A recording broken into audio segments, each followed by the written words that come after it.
Well, after you dust the snow off the daffodils, take heart. It may actually be good for the garden, although the snow is very heavy. It is, yeah. Lisa Briggs from the Briggs Company is here today to answer your plant and garden questions. And if you have any questions, you can still email them to tips@channel3000.com. Now, the snow is good. You've said this before. Yes, it's a great insulator. Yeah. We need the moisture. And the other thing is, unlike the one that we had, in February, where we had all that heavy snow and then it froze. Right. That can be damaging because it can be heavy and knock things down. But this snow was windy and a lot of it was gone this morning. Right. It had just fallen off. So it was good. It insulated the buds. It'll insulate anything that's coming up out of your garden.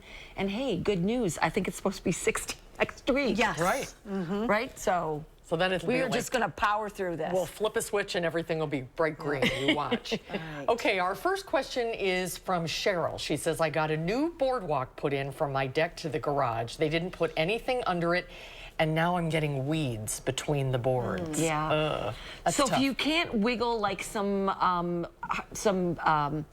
landscape fabric underneath, the best thing you can do is just treat this with a herbicide. And there are a number of them on the market. If you're going to use one of the organic ones, like the vinegar concentrates or the acidic ones, just remember that it is killing the top growth. You're going to have to treat that several times before it's actually going to get to kill the roots. If you want to kill all in one shot, you'll have to use something a little bit stronger. Okay.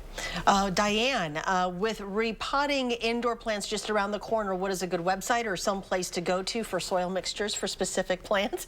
She has snake plants, spider plants, ponytail plant, rubber tree plant type, cactuses, and others. Yeah, so hey, there's this place called the Briggs Company.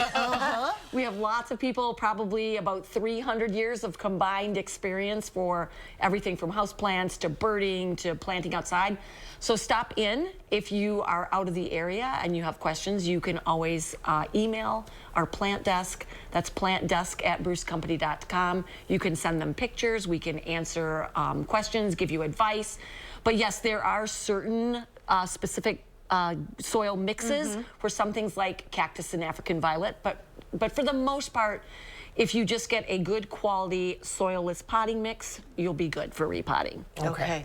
All right, but it's too soon to... Repotting indoor plants, it's fine to do that now. Once the days start to get longer, it is fine. Just make sure that your new pots have really good drainage holes, that you use good quality potting mix, and that your new pots aren't a whole lot bigger than the pot that the plant is in currently.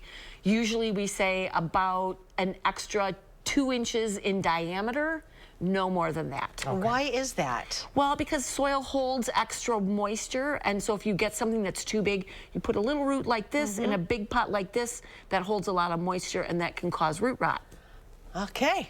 There you go. I love getting great answers. Okay. And we have Mary. My Thanksgiving cactus has some blooms. Should I worry? Oh, absolutely is the timing not, Mary. off? The timing is a little weird, but it might just be that it didn't get the right day triggers, and so, but it had enough of it to bloom, and it's behind. Could be that your house is a little chilly and the blooms didn't develop as quickly. I'd say just enjoy it. And the trick with those cactuses, it's always triggered by day length.